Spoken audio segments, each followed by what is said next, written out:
Topic का नाम क्या है हमारे पास? फंक्शन। तो अब दिमाग यहाँ रखो, फंक्शन टॉपिक समझने वाला टॉपिक है, ठीक है। और ये लिखा हुआ है इंग्लिश में, फर्क इसमें है ना कि ये one of the most important topic माना जाता है किसका? मैथमेटिक्स का। तो इसको समझ लोगे ना तो पूरा कॉन्सेप्ट क्लियर हो जाएगा, नहीं समझ पाओगे तो हमेशा तुमको दुख लगा रह जाएगा मैथमेटिक्स में। और यहाँ नहीं, इन फ्यूचर में तुम कहीं भी आगे बढ़ोगे।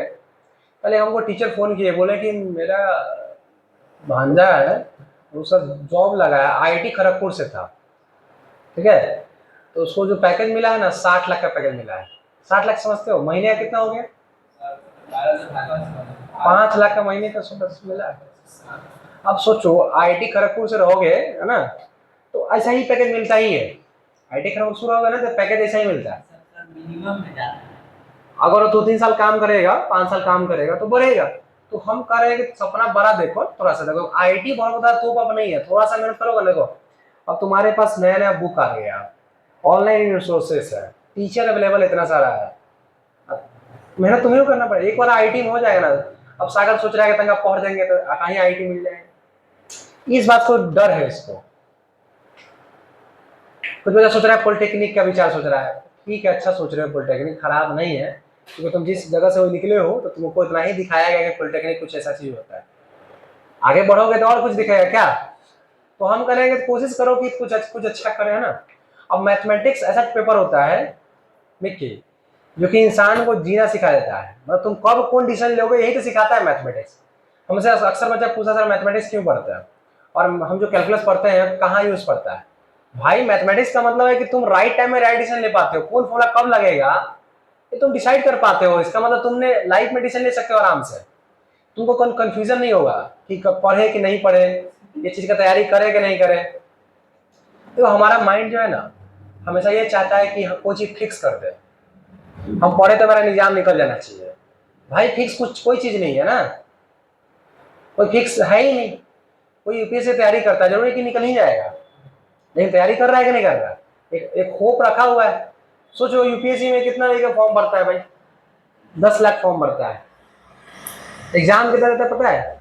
7 से 8 लाख। और जब फाइनल रिजल्ट आता है, पीटी में जो रिजल्ट आता है उसमें आता है रिजल्ट 10,000 का। कितना आ गया? 10,000। और जब इसमें जाता है, जब सिलेक्शन जो फाइनल सिलेक्शन होता है कितने का होता है? 700 का 800 का। 700 से 800 का सिलेक्शन होता है। फाइनल सेशन की बात कर रहे हैं, होगा बात। हम कहेंगे फाइनल सिलेक्शन कितना होगा? 700। कितने लोगों में से आए भाई? 8 लाख। और तुमको जान के समझा, इसका पीछे का डायरेक्ट तुम समझ लो, जो 800 जो सिलेक्शन होता है ना, ठीक है, तो सच्चाई समझो, इसलिए पढ़ना चाहिए इसे। ए कुंदन गरीब में देखो, 800 में से 600 ऐसा बंदा होता है जो पहले से यूपीएससी सिलेक्ट रहता है, पहले से यूपीएससी में जॉब करते रहता है। हो सकता है उसको आईएफएस मिला हो, इंडियन फॉरेस्ट सर्विस मिला हो सकता है वो उसके नीचे और भी बहुत पोस्ट होता है, 16-17 तरह का पोस्ट होता है, तो वो भी एग्जाम देता है। 600 ऐसा आदमी होता है जो पहले से यूपीएससी क्रैक करके नौकरी करते रहता है, ठीक है। बच गया कितना? 200। 200 बंदा में से 100 बंदा से 150 बंदा, 100 से 150 वैसे बंदा रहता है जो पहले से मेंस में पीटी में छट गया हो, इसमें छट गया हो, मतलब इंटरव्यू तो जाके छट गया हो। अगला फिर कोई आदमी इंटरव्यू छटेगा, अगला में नहीं देगा एग्जाम। 50 ऐसा बच्चा रहता है जो फ्रेशर होता है, जब फ्रेशर। अब सोचो लड़का तैयारी करता होगा 10 लाख, उसमें तो 50 से सिलेक्शन होने वाला है, तो ये लड़का तैयारी कर रहा है? नहीं कर रहा है। तो आप लोग सोच रहे हो आईआईटी में जो सीट है ना, आईआईटी में जितना सीट होते हैं, आईटी है, एनआईटी मिला लो, है ना, चाहे अच्छे अच्छे आप प्राइवेट भी बहुत सारा हो गया, गवर्नमेंट आपको क्या स्कॉलरशिप भी देती है ना, थोड़ा सा मेहनत कर लोगे ना तो अच्छा जगह पे चले जाओगे। तो उसका नौकरी के लिए जो होता है, देखो जो तुम्हारा माइंड जो पैसा कमाओगे ना, जो तुम्हारे दिमाग से पैसा कमाओगे उसका लिमिट नहीं होता कितना पैसा कमाओगे। लेकिन सरकारी नौकरी में तुम जॉब चेक करते हो तो 40,000 फिक्स, तो 40,000 ही मिलेगा, चाहे तुम कितना दिमाग लगाओ। क्या सागर गलत बोल रहे हैं? तुम टीचर, हमारा सरकारी टीचर हो, कितना दिमाग लगाओगे, कितना अच्छा पढ़ाओगे, सैलरी बढ़ जाएगा। लेकिन तुम किसी प्राइवेट कंपनी में हो, तुम जितना स्किल लगाओगे, जितना तुम काम करोगे, उतना तुम्हारा सैलरी बढ़ेगा। क्या आंसर? तो अगर जब जिस दिन तुम अपना माइंड से पैसा कमाओगे ना तो उसका लिमिट नहीं होगा, अनलिमिटेड पैसा कमाओगे। इसलिए थोड़ा दिमाग को, अभी तुम्हारा समय है दिमाग को विकसित करना। कोई चीज टॉपिक दिखे बस देखो कि भाई क्या हो रहा है इसमें, कैसे बना, क्यों ऐसा हो रहा है, ये सब सीखो। इसलिए मत सीखो कि हाँ तुम्हारा एग्जाम में सवाल आ जाएगा, ये सब चीज नहीं होता। एग्जाम में सवाल कुछ और आता है, पढ़ते कुछ और है। ये दिमाग को जिंदा करने के लिए पढ़ा जाता है। मैथमेटिक्स जस्ट लाइक दिमाग को एक्सपेंड करो, ठीक है। चले हम लोग ये सब बात बताएं इसलिए कि थोड़ा सा दिमाग को जिंदा करना। मैं कोई भी चीज, फिजिक्स पढ़ो, केमिस्ट्री पढ़ो, कुछ भी पढ़ो, पढ़ने का उद्देश्य, मेरा मेन उद्देश्य ये होना चाहिए दिमाग को जिंदा करना, ठीक है। एक बार दिमाग जब विकसित हो गया आपका, क्या लगता है गौतम बुद्ध का नाम सुने आप लोग? क्या लगता है गौतम बुद्ध को कोई देवी आई थी, चाहे कोई भगवान आया था, प्रकट हो गया, कहे कि आपको ज्ञान की प्राप्ति हो गई? नहीं, वो 6 साल प्रयत्न किए और दिमाग में जो माइंड, कॉन्शियस माइंड होता है, हमारा जो माइंड होता है उसमें ज्ञान इंद्रिया उसको बोलते हैं, ठीक है। तो जब आप 6 साल वो मेहनत किए तो जो वो ज्ञान इंद्रिय को वो अपने अंदर में विकसित कर लिए, जो सब नहीं कर पाता। हमारे बॉडी में इतना शक्ति होता है ना कि अगर आप तुम तब करोगे तो सब शक्ति जो हमारे माइंड में होता है जागृत हो जाता है, जिसके कारण तुम भविष्य को भी देख सकते हो। इंसान के पास माइंड में इतना कैपेसिटी है कि अगर तुम उस चीज को तुम जागृत कर लोगे अपने माइंड में तो भविष्य को भी देख सकते हो, इतना कैपेसिटी होता है इंसान में। तो उनको कोई देवी देवता नहीं आया था, कोई जादू टोना नहीं हुआ उनको, वो अपने पे काम किए, उस माइंडसेट को जागृत कर लिया अपने अंदर में, जो कि सच झूठ दुख सुख सब समझ गए वो। इसलिए वो मतलब मेहनत किए और अपने आप पे काम किए, उसके लिए 6 साल का समय लगा। तो आप लोग अपने लाइफ में 2 साल नहीं दे सकते हो? दे सकते हो, मैं दे सकता हूँ। अरे सागर तुम्ही से बात करें, दे सकते हो ईमानदारी पूर्वक। ये नहीं कि सर कहे तो हमको बनाना, सर का सपना नहीं होना चाहिए। सपना तुम्हारा है, तुम रोज में काम करोगे। अब मान लो कोई कर रहा है, सर हमको मन नहीं किया, सर खाने वाला सामान है कि तुमको मन नहीं करेगा कि सर आज बर्गर खाने का मन है, सर आप चिकन बनाइए, सर आज मन ही नहीं है। पढ़ने वाला मन नहीं होता है, यहाँ उद्देश्य होना चाहिए। अब वो कह रहा सोए रह गए सर, नींद किसको आता है पता है? जिसका कोई सपना ही नहीं है, उसको बहुत नींद आएगा। जो सपना है उसको नींद नहीं आता है, उसको तो हमेशा टेंशन आता है कि अब नहीं होगा तो क्या करेंगे, कैसे करेंगे, है ना। तुम्हारे पापा एक दिन सोए रह जाएंगे क्या? नहीं रह सकते। क्यों? उनको इस बात का चिंता है कि नहीं कमाएंगे तो बाल बच्चा कैसे खाएगा, चिंता है, इसलिए उनको नींद नहीं आएगा। और थोड़ा बहुत वैसा नींद आएगा क्योंकि तुमको कोई जिम्मेदारी नहीं है। आज लेक्चर लगता है इसी पर रिकॉर्ड होगा क्या? सवाल पे करते हैं, चलो उससे कोई दिक्कत नहीं। ये सब बात तुम लोग यंग हो ना, देखो यूथ हो तुम लोग, अब तुम ही लोग नहीं समझोगे तो समाज में कौन बदलेगा?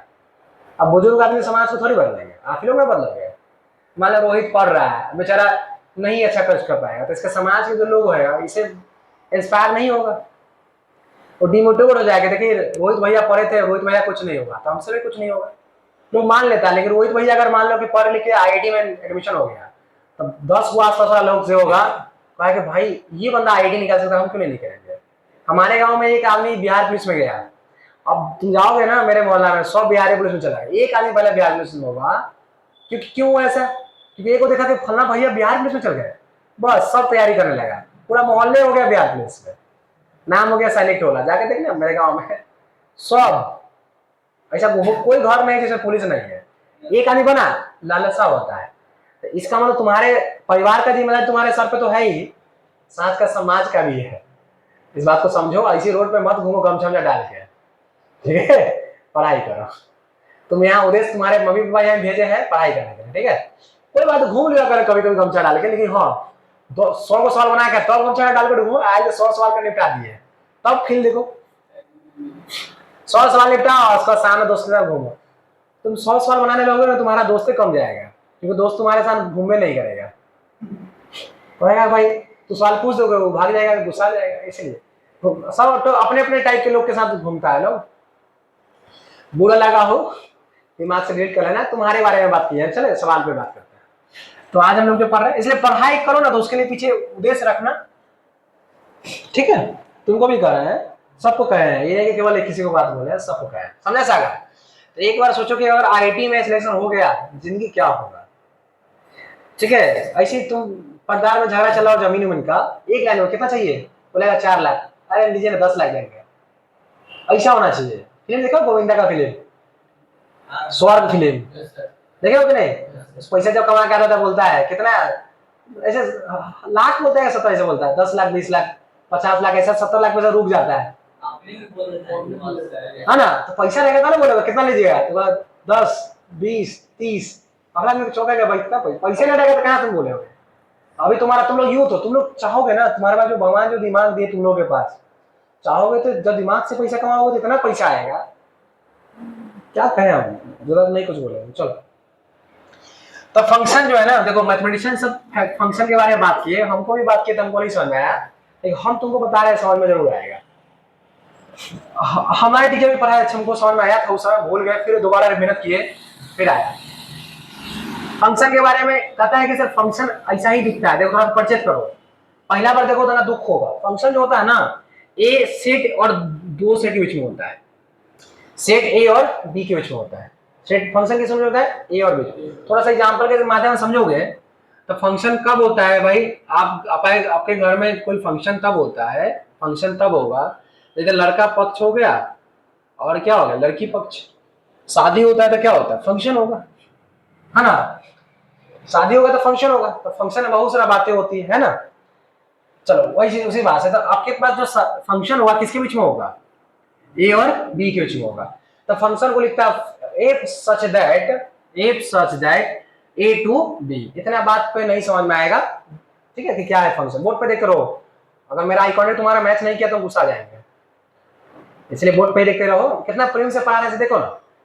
कोई बात समझ में नहीं आया, ऐसी गारंटी है कि नहीं समझ में आएगा, हम समझा ही देंगे, ऐसा हो ही नहीं सकता नहीं समझ में आएगा, इसलिए आई कॉन्टेक्ट मेरे तरफ। ए और बी से पहला बार देख रहे हो तो थोड़ा सा खराब लगेगा देखने में, लेकिन चलो फंक्शन जो है ना, if such that A to B, मतलब सर फंक्शन दो सेट के बीच में होता है, इतना जानकारी आपको, ठीक है। अब चलो, तो फंक्शन होता है तो कहने का मतलब जब शादी की बात आएगा तो कुछ ना कुछ शर्त होगा, कि बिना शर्त का शादी तो होता नहीं, कि भाई 10 लाख रुपया लेंगे, ऐसा कुछ होता है ना, दहेज उसका शर्त है ना, हुआ लड़की पढ़ी लिखी होनी चाहिए।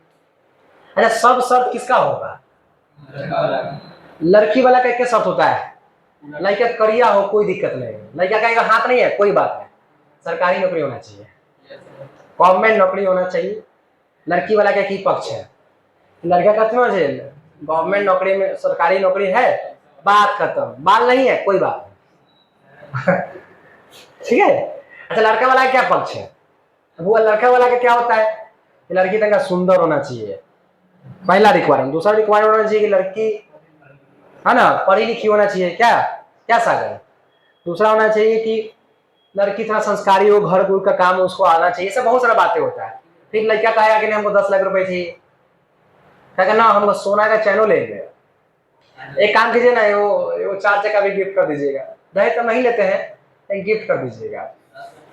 तो ये सब डिमांड, ज्यादा डिमांड किसका है, लड़के पक्ष का। तो इसका मतलब फंक्शन उसी तरह से है, रिलेशन बनाना है ए टू बी, तो जब रिलेशन फंक्शन बनाएगा तो कुछ ना कुछ उसमें कंडीशन रखेगा, रखा कि नहीं रहा। जिस प्रकार से इसमें शादी हो रहे में कंडीशन होता है, बिना कंडीशन शादी होता ही नहीं है। दूसरे से कंडीशन हो, फंक्शन के लिए कंडीशन होगा। जब हुआ क्या कंडीशन है, तो कंडीशन ये पहला कंडीशन कहता है कि अगर मान लो सेट ए है, देखो मेरे लैंग्वेज समझोगे तुमको दिक्कत होगा ही नहीं। एक सेट है सेट बी है, इसमें बीच में ना फंक्शन डिफाइन है बुआ। तो पहला शर्त ये करा है कि फंक्शन होने का पहला शर्त ये है कि सेट ए में जो भी एलिमेंट रहेगा ना, सेट ए में जो भी एलिमेंट रहेगा उसका एक इमेज बनना चाहिए। जैसे कि बुआ अगर मान लो 1 है 2 है 3 है, ठीक है, ए है बी है सी है ना, प्रेम से देखना आराम से। तो 1 किस अटैच हो गया, मान लो बी से अटैच है, मान के चल रहा है। 2 किस अटैच है, ए से, और 3 किस अटैच है, सी से अटैच है, ठीक है। तो ये जो 1 है ना, 1 किस अटैच है वो बताओ। अब बी को इमेज कहेंगे, क्या कहेंगे, इमेज कहेंगे। और बी अगर इधर से देखा जाए तो बी किस अटैच है, 1 से, इसको कहेंगे प्री इमेज। क्या कहेंगे बुआ, प्री इमेज कहेंगे। अब आप लोग बहादुर हो गए तो बताइए 2 का 2 जो है 2 किस अटैच है, ये क्या कहलाएगा, इमेज कहलाएगा। इतना नीचे जाकर पढ़ा रहे हैं कि तुमको हर बच्चे को समझ में आएगा, बहुत बड़ा तोप नहीं है। 2 क्या कहलाएगा बुआ, प्री इमेज कहलाएगा। 3 क्या है बुआ, 3 का सी क्या होगा, सी क्या कहलाएगा, इमेज कहलाएगा। और सी का 3 क्या कहलाएगा, प्री इमेज कहलाएगा। समझ रहे हो। इसका मतलब हुआ कि सर इधर से जो मैच करेगा उसको इमेज कहेंगे, इधर से जो मैच करेगा क्या होगा, प्री इमेज कहेंगे। ध्यान सुनो बुआ। तो शर्त जो है ना, शादी जो हो रहा है इसमें, फंक्शन जो हो रहा है, 2 शर्त के बारे में हो रहा है। कितना शर्त रखना है, 2 शर्त। पहला शर्त बोल रहा है कि every every element of set A, किसका, सेट ए का प्रत्येक element, every element of set A must have image, must have image in set B. देखो बुआ, इतना बात हमको भी लिखा गया था, वो बात नहीं समझ आया, मैं समझाऊंगा हिंदी में, गड़बड़ाओ ने। Every element of set A must have image in set B, मतलब कहना चाह रहा है कि सेट ए में जो भी एलिमेंट है ना, उसका इमेज बनना ही चाहिए किसमें, बी में। ठीक है, पहला बात बोला, पहला शर्त है कि ए वाला का। दूसरा शर्त क्या है कि every element of set A, ठीक है, must have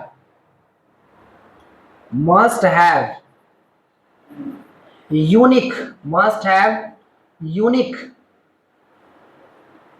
image in set B. प्यारे बच्चों, कहना चाह रहा है कि यूनिक, एक वर्ड यूज किए हैं, क्या चीज, यूनिक मतलब समझते हैं, उसके अलावा दुनिया में उसके अलावा कोई नहीं, यही ना बात बोला। अच्छा, ये किस पक्ष का बात हो रहा है, ए वाला, लड़का पक्ष वाला बोल रहा है डिमांडेड, लड़की वाला पक्ष वाला डिमांड नहीं बोल रहा है।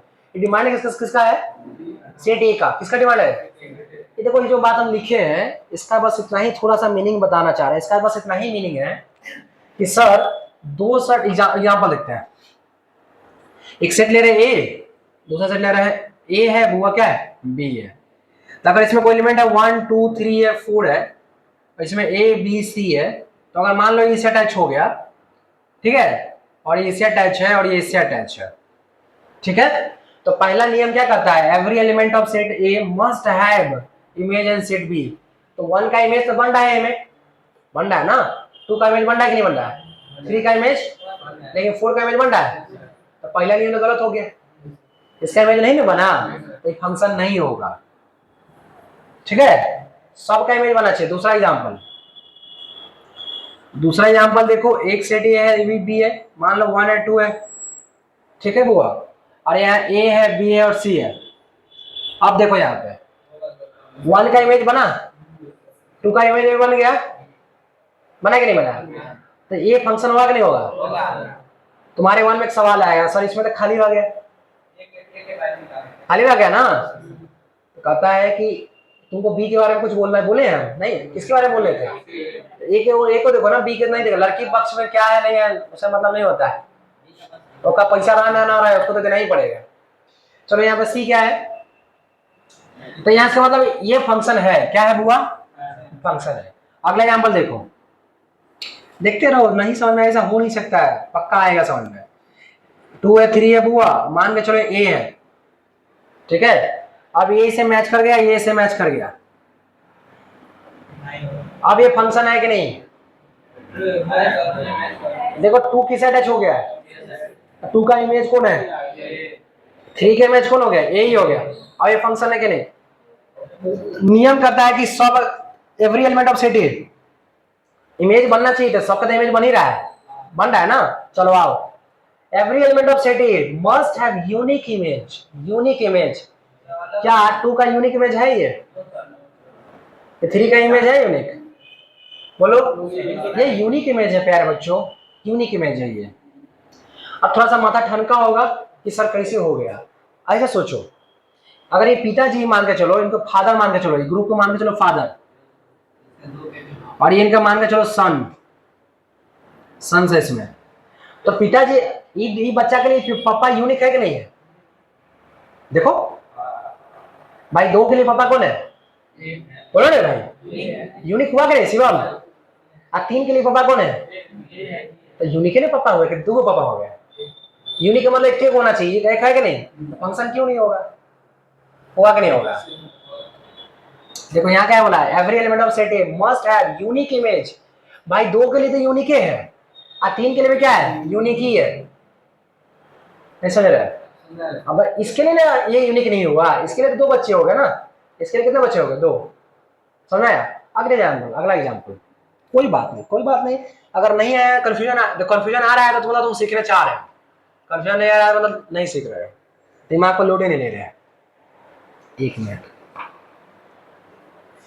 यहाँ तक कहीं दिक्कत है तो बोल लो, दिक्कत है ना, कोई बात नहीं, दिमाग में ठनकेगा ही, चिंता नहीं करो, मैं हूं ना।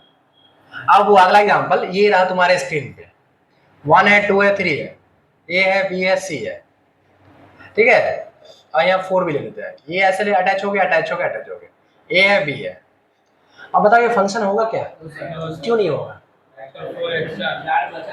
एक का नहीं बना।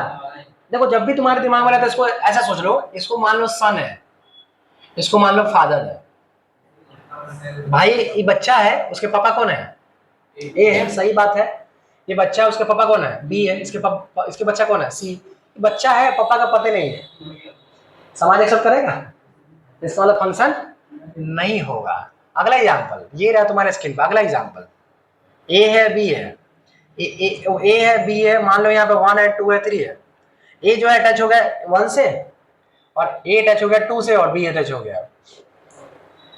मान लो दिमाग वाला भाई कि कौन है भाई, सन है, फादर है, भाई बच्चा तो बहुत बदमाश है, बता रहा है कि पापा इसके 1 भी है, 2 भी है, पॉसिबल होगा, पापा एक ही होना चाहिए, यूनिक।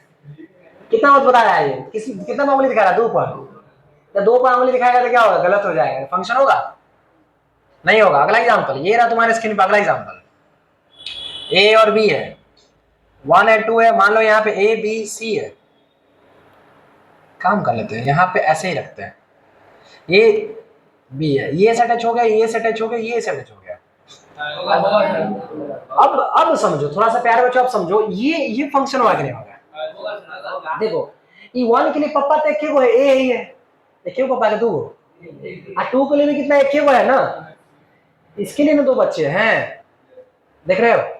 अच्छा इसके लिए तो बात समझे, फंक्शन होगा कि नहीं होगा, फंक्शन हो जाएगा, बात समझे। अब यहाँ पे समझो, अब लिखा है every element of set A must have image in set B. अब पकड़ में आया, इमेज होना ही चाहिए, मतलब बच्चा अनाथ नहीं होना चाहिए, उसके पापा होना ही चाहिए, इसका मतलब ये था। Every element of set A must have unique image, इसका मतलब क्या हुआ, पापा कितने होना चाहिए, एक, वही एक होता है, इस दोनों बात रिलेट कर पाए, ठीक है। अब मैं बाय नेम आपको एग्जाम्पल पूछूंगा, सबसे पहले आदित्य बताओ, है तो क्यों है, नहीं है तो क्यों, दोनों का आंसर बताओगे।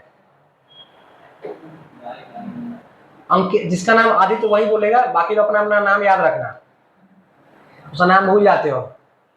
बउआ यहाँ पे 1 है, 2 है, 3 है, 4 भी ले लेते हैं, ए है, बी है, सी है, डी है, ई है, ई से अटैच हो गया, ये इससे अटैच हो गया, इससे अटैच हो गया, ये अटैच हो गया। अब बताओ आदित्य फंक्शन है, ये खाली रह गया, ये खाली है, अब बताओ फंक्शन है, फंक्शन है। हाँ बताइए प्यारे बच्चों, नीरज गुड, कुंदन है, बताइए सागर, ऐसा कोई बच्चा है जो विपरीत आंसर, शिवम फंक्शन है। चलो कोई इसका तर्क बताएगा सर, फंक्शन क्यों है सर, भीड़ में नहीं, जिसको बताना हाथ खड़ा करेगा। हाँ एक काम छोड़िए, शिवम प्रजापति बताइए, हो जाइए। हाँ इसका रीजन बताओ क्यों है फंक्शन ये, गुड, हाँ दोनों को फॉलो कर रहा है ना। पहला रूल कर रहा है कि every element of set must have image in set, सबका तो बन ही रहा है। दूसरा का यूनिक के साथ बना चाहिए, सब यूनिक के साथ बन ही रहा है, दोनों नियम फुलफिल तो हो ही रहा है। कोई दूसरे मेरे लैंग्वेज में समझा सकता है क्या, लैंग्वेज से, सबका पापा है, गुड गुड, एक क्यों पापा है सबका, तो फंक्शन होगा। अब तो सोच रहा है सर ये पापा है, इसके बच्चे नहीं है, भाई ग्रुप तो बेटा का सोच रहे हैं, बेटी भी तो हो सकती है, तो बेटी मतलब पापा नहीं कहलाएगा, बेटे से पापा कहलाता है कि बेटी से भी, दोनों से नहीं कहलाते हैं, नहीं रे, बात समझ आया। तो अब हमको लग रहा है तुम फंक्शन को तुमसे पूछेगा, अब तुम देखो अब रिलेट करो, तुम अब रियल लाइफ से जोड़ोगे तो सोचो सर फंक्शन एक तरह से 2 सेट के बीच में रिलेशन है कि नहीं हुआ, उस रिलेशन के बीच में क्या है, शर्त है, नहीं ऐसा का बिना शर्त के रिलेशन में बनेगा, नहीं बना है। तो रिलेशन 2 सेट है, उसके में एक रिलेशन है, और उस रिलेशन के बीच में क्या है, शर्त है, और शर्त को फुलफिल कर दे रहा है तो क्या कहलाएगा, फंक्शन होगा।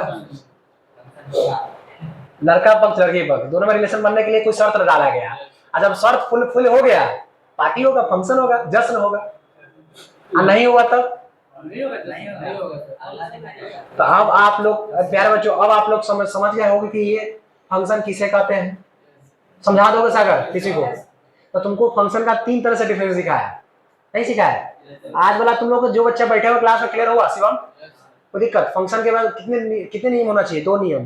पहला क्या कहता है? सबका इमेज बनना ही चाहिए, कुछ बचना नहीं चाहिए। दूसरा नियम क्या कहता है? यूनिक बनना चाहिए। क्लियर हो गया बुआ? नोट डाउन करो, एग्जांपल में नोट डाउन करना। प्यारे बच्चों, एक सवाल मैं आपके सामने राइज करना चाह रहा हूं। y equal to x square, y equal to x square है। y इक्वल कितना है? एक्स स्क्वायर है। अब आपसे पूछा जा सकता है कि y x का फंक्शन है या x y का फंक्शन है? तो मैं आपसे क्वेश्चन पूछूंगा कि ऐसा क्यों हुआ। प्यारे बच्चों, मैं आपको थोड़ा सा देखो, यहाँ पे y इक्वल टू क्या? एक्स स्क्वायर है। अच्छा, मान लो बुआ किसी परिवार में 2 लड़का है ना? 2 लड़का है और एक लड़का को पूरा संपत्ति दिया जा रहा है, एक लड़का को कुछ नहीं दिया जा रहा है। तो कुछ ना कुछ रीजन होगा ना, तभी तो उसको दिया जा रहा है, उसको एक को नहीं दिया जा रहा है। कुछ रीजन होगा, उस रीजन को पता करोगे ना कि क्या कारण था जो उसको मिला, इसको नहीं मिला। ठीक है? तो आप देखो यहाँ पे बोला जा रहा है कि ये जो है ना y जो है ना, वो सकते y is the function, y is the function of x square. किसका फंक्शन है बुआ? एक्स स्क्वायर का। ठीक है, ये बात है। तो क्यों? क्वेश्चन मार्क यही लगाओ, क्यों ऐसा हुआ? पहला क्वेश्चन। भले तुम्हारा एक तुमको टाइम ले रहा है, लेकिन जब एक बार तुम समझ जाओगे ना, 1000 क्वेश्चन निकाल लोगे, 1000 क्वेश्चन तुम्हारा बन जाएगा। पहला क्वेश्चन तुम्हारा ये है। लेकिन बुआ but x square is not function of y, question mark. ऐसा क्यों हुआ? y जो फंक्शन स्क्वायर का है, बट एक्स स्क्वायर y का फंक्शन नहीं है, ऐसा कैसे सर?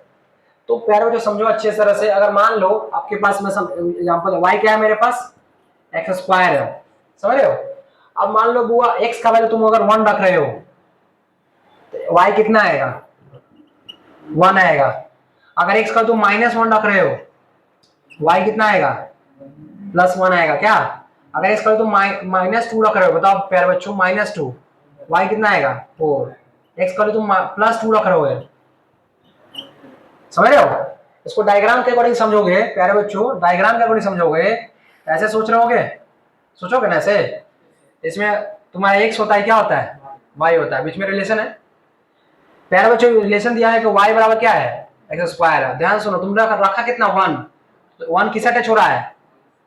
देखो ना बुआ, आप रखे हैं y स्क्वायर -1, फिर भी किसी जगह टच हो गया, समझ रहे हो? आप 2 रख रहे हो तो किससे टच हुआ? 4 से। अब -2 भी रख रहे हो, किससे टच हो रहा है? तो प्यार जो देखा जाए तो यहाँ पे फंक्शन हो रहा है कि नहीं हो रहा है? क्योंकि बच्चा एक के 2 बच्चे हो रहे हैं ना, लेकिन पापा इस 1 के लिए पापा 1 ही है, -1 के लिए भी पापा क्यों ना? पापा तो यूनिक है ना, बच्चे 2 है। देखो बुआ, फंक्शन होगा कि नहीं होगा? फंक्शन है कि नहीं? तो यहाँ पे कह सकते हो कि जो y है ना, किसका फंक्शन है? क्योंकि सर x का वैल्यू रख रहे हैं ना हम कुछ भी, तो y का वैल्यू यूनिक आ रहा है। y का वैल्यू क्या आ रहा है? यूनिक। अब उल्टा सोचो, थोड़ा अपोजिट सोचो। अगर y इक्वल टू आपके पास क्या है? एक्स स्क्वायर है। अब हम इस वक्त किसका वैल्यू रख रहे थे? x का। अब y का वैल्यू रखो, तो y का वैल्यू मान के चलो आप 4 रख रहे हो। क्या रख रहे हो? आप 1 भी रख सकते हो, रख लो 1। बच्चा से गुस्सा आ जाएगा सर आप 1 नहीं रखे। तो एक्स स्क्वायर बराबर क्या हो जाएगा? y की जगह 1 हो जाएगा। पैर जब x बराबर √y लिख दे क्या? तुम लोग अगर सहमत हो तो हम आगे बात बढ़ाए, चलो। तो आप 1 रखे हो तो √1 हो जाएगा, तो x का वैल्यू +-1 आएगा। कितना आएगा? +-1। गुड। आगे चलो, y का वैल्यू अगर 4 डालोगे तो x का वैल्यू तुम्हारा क्या आएगा? यार √4 लिखोगे ना, क्या आया तुम्हारा? बात समझ रहे हो? उल्टा किए ना, तो उल्टा किए इसका मतलब तुम अब इस बार वैल्यू किसका रख रहा था? y का। क्या रहा था? तुम रखा है, तुम अगर 1 रखा है, तुमको कितना सन मैच कर गया? 1 के साथ मैच किया और क्या हो गया? -1 के साथ मैच कर गया। देख रहे हो?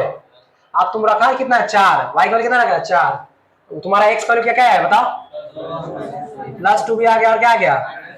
अब तुम देख लो 4 के कितने पापा बना रहा है? 2 बना रहा है। फंक्शन होगा? क्लियर हुआ? क्वेश्चन तो क्लियर हुआ कि सर यहाँ y जो है ना एक्स स्क्वायर का फंक्शन इसलिए है क्योंकि यहाँ x का वैल्यू रखने पर हमको y का वैल्यू निकाल रहा है, लेकिन सर जैसे ही अगर ऐसे सोचेंगे ना तो y का वैल्यू पुट करना स्टार्ट करेंगे तो x का वैल्यू हमको क्या आएगा, डबल डबल आ जाएगा। बात समझ में आया? क्वेश्चन क्लियर हो गया? तो टीचर आपसे पूछते हैं या आपसे टीचर पूछे ना पूछे आपसे सवाल जरूर पूछेगा, तो फंक्शन में क्लियर होना चाहिए कि फंक्शन अगर a का b फंक्शन होगा तो जरूरी नहीं कि b भी a का फंक्शन हो जाए, जरूरी है क्या? अगर y x का फंक्शन है जरूरी कि x y का फंक्शन हो जाएगा? हो भी सकता है और नहीं भी हो सकता है। प्यारों तो समझ में आया? जबरदस्त कॉन्सेप्ट था कि नहीं था? तो फंक्शन आपसे पूछा जाएगा तब सिंपल किसी आराम से लंबा सांस लेगा, पूछेगा व्हाट इज फंक्शन, तो बोला सर फंक्शन दो सेट के बीच में रिलेशन है और उस रिलेशन के बीच में दो शर्त है, दोनों शर्त को फुलफिल करेगा तो फंक्शन कहलाएगा ए टू बी में। वो पहला शर्त ये है कि सेट ए का प्रत्येक एलिमेंट सेट बी के साथ क्या होगा, मैप होगा, मैपिंग होगा मतलब अटैच होगा। दूसरा शर्त ये है यूनिक इमेज बनना चाहिए, कितना यूनिक। इतना बात नहीं कह दोगे किसी को, कह दोगे कि नहीं कह दोगे? हमारे मास्टर ने बहुत मेहनत किया समझाने के लिए, अगला क्लास में पूछेंगे टाइप ऑफ फंक्शन, अगले क्लास में पढ़ाएंगे पहले। ठीक है, आज यही रखते हैं, ठीक है, मिलते हैं मंडे को। ओके लिख लीजिए। हाँ